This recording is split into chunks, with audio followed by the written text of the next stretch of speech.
안녕하세요. 고준의 지혜 TV입니다. 구독과 좋아요 부탁드립니다.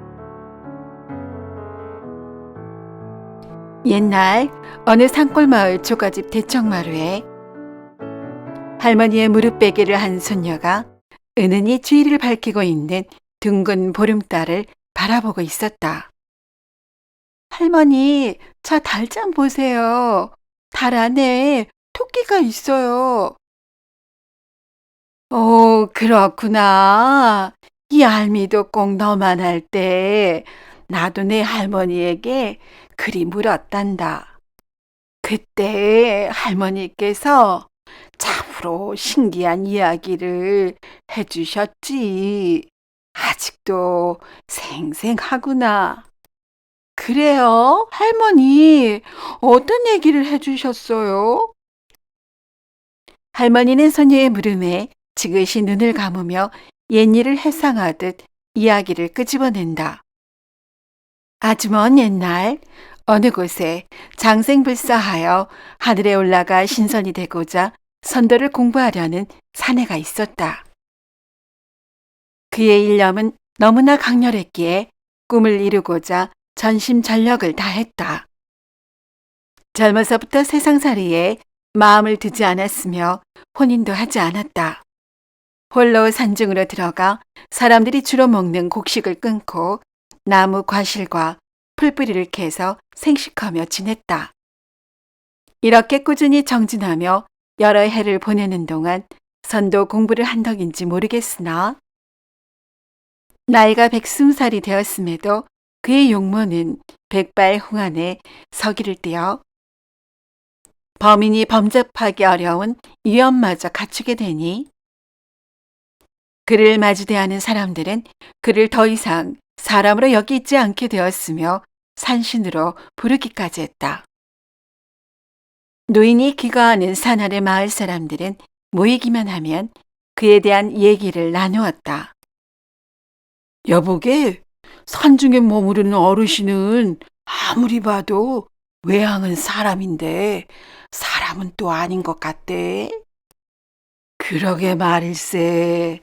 내가 15, 16세 전후부터 산에 가서 그 어르신을 볼 때도 머리가 하얗고 얼굴이 불그레 하였는데 지금 내가 60이 넘어 70을 바라보건만은 지금 보아도 예전 그대로 홍안 백발로 있으니 보통 사람은 아닌 듯하네 그려. 그럼 그 어르신이 선도를 닦으신다더니 진짜 신선이 되신 겐가? 그렇지. 신선이 되신 게 분명하네. 내가 일전에 먼 발치에서 배웠는데 장막을 치신데 그 신비한 기운이 그 어르신 옆에 감돌아서 가까이 가볼 수도 없더구먼. 세상 이치를 다 아실 듯하네. 대단하신 어르신일세. 분명 신선이시네.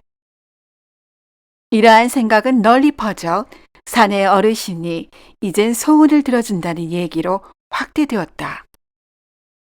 동네 사람들 사이에서는 너나 없이 노인을 찾아가 심지어 제를 지내고 절하며 소원을 이루어달라고 애걸복걸하는 통에 도통 공부에 전념할 수가 없어 괴로웠다. 참 어려운 일이로구나. 내 이러다가는 신선은 고사하고 제 명예에 살기도 힘들 것이다. 더 이상 이곳에 머물면 아니 되겠구나. 이리 생각이 들자 노인은 호련히 그곳을 떠나서 다른 산중으로 거처를 옮겼다. 첩첩산 중 인적이 끊어진 깊고 깊은 산중으로 들어가서 불을 베어 초막을 짓고 일심으로 공부에 집중했다. 언제부터라고 정확히 말하기는 어렵겠지만 노인은 더는 사람을 친구로 삼지 않았으며 자연스레 주변의 짐승들과 동무가 되었다. 그의 여러 동무 중에 여우와 원숭이, 수달, 그리고 토끼와 사이가 각별하여 4마리 짐승과 한데 모여서 살고 있었다. 노인은 4마리의 짐승들을 모두 어여삐 여겼으며 하루 중 한 번은 한자리에 모아놓고 이런저런 좋은 얘기를 들려주었다. 짐승들은 자신들을 예뻐해주는 노인의 마음에 늘 고마운 마음이 들었다.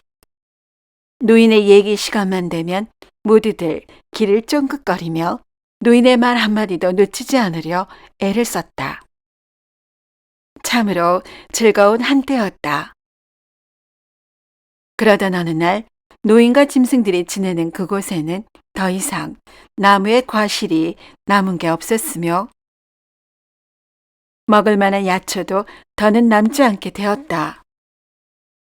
사정이 이러하니 노인은 더는 이곳에 머무를 수 없어 짐승들과 헤어져 다른 곳으로 옮기려고 마음먹었다. 결심이 서자 노인이 가장 사랑하는 토끼를 불러 말했다. 얘야, 이제 이곳에는 인간인 내가 연명할 만한 먹거리가 더 이상 없으니 다른 곳을 찾아 떠나야겠구나. 너희들끼리 사이좋게 잘 지내려무나. 토끼는 노인이 떠난다는 말을 듣고 놀라 다른 새 짐승 친구들에게도 노인의 생각을 전했다. 뭐? 어떡하냐? 할아버지께서 다른 곳으로 가신다면 우린 어쩌지? 어쩌긴 할아버지께서 여기서 계속 지내실 수 있게 우리가 끼니를 마련해야지. 이 말에 다들 동의를 하고 순서를 정해 끼니를 마련해 오기로 했다. 그래서 원숭이는 깊은 산으로 들어가서 먹을 만한 나무 열매를 따오고 여우는 사람으로 변신하여 마을로 내려가 품을 팔아 곡식을 얻어 자루에 이고 왔다. 원숭이와 여우는 먹을 거리를 내놓으며 노인에게 애원했다. 할아버지, 여기 끼니거리를 마련해 왔으니 어디 가시지 마시고 여기서 저희들과 지내요. 네? 허허, 너희들이 참으로 고생하였구나. 고맙구나. 너희들의 노력이 가상하니 내 위해서 지내마. 노인은 짐승 친구들의 정이 간절하니 떠나지 않고 그곳에서 지내보기로 했다. 그러나 사람 하나와 짐승 넷이 먹기 시작하니 원숭이와 여우가 얻어온 양식은 불과 며칠이 지나지 않아 다 먹고 말았다. 끼니거리가 더는 없게 되자 다들 근심하는 중에 이번에는 수달이 어느 강변으로 가서 물속에 들어가 물고기를 많이 잡아가지고 돌아왔다. 잡은 물고기를 노인 앞에 내놓으며 수달이 말했다. 할아버지, 이만하면 한 달은 좋게 먹을 수 있을 테니 어디 가지 마시고 함께 살아요. 이리 애걸복걸하니 노인은 그 정성을 뿌리치고 갈 수 없어서 그대로 눌러있기로 했다. 그러나 그 물고기 주차도 며칠이 지나자 모두 먹고 말았으니 이제는 어찌할지 짐승들은 서로 얼굴만 바라볼 뿐이었다. 그때 토끼는 다른 친구들이 이미 멀리서 끼니거리를 마련해 오는 수고를 하였으니 이제는 자기 차례가 되었다고 생각했다. 한참 동안을 생각한 끝에 결연한 표정으로 토끼가 다른 짐승 친구들에게 말했다. 얘들아, 나는 너희들이 지금까지 가져온 것보다 더 좋은 음식이 있는데 그러려면은 잘 마른 나뭇가지가 많이 필요하단다. 너희들이 나를 도와서 나뭇가지를 모아다 주면 내가 음식을 준비할게. 토끼는 친구들이 마른 나뭇가지를 모아오는 동안에 근처 냇물러 가서 무슨 기원이라도 하는 듯이 정갈하게 목욕했다. 이어서 친구들이 모아 쌓아놓은 장작 앞으로 노인을 모셔다 놓고 말했다. 할아버지, 저는 나무에 오르는 재주가 없기 때문에 원숭이처럼 과실도 따올 수 없고 물에 들어가는 재주가 없기 때문에 수달처럼 물고기를 잡아올 수도 없어요. 더구나 몸을 변신하는 재주가 없어서 여우처럼 쌀과 콩을 쥐고 올 수도 없어요.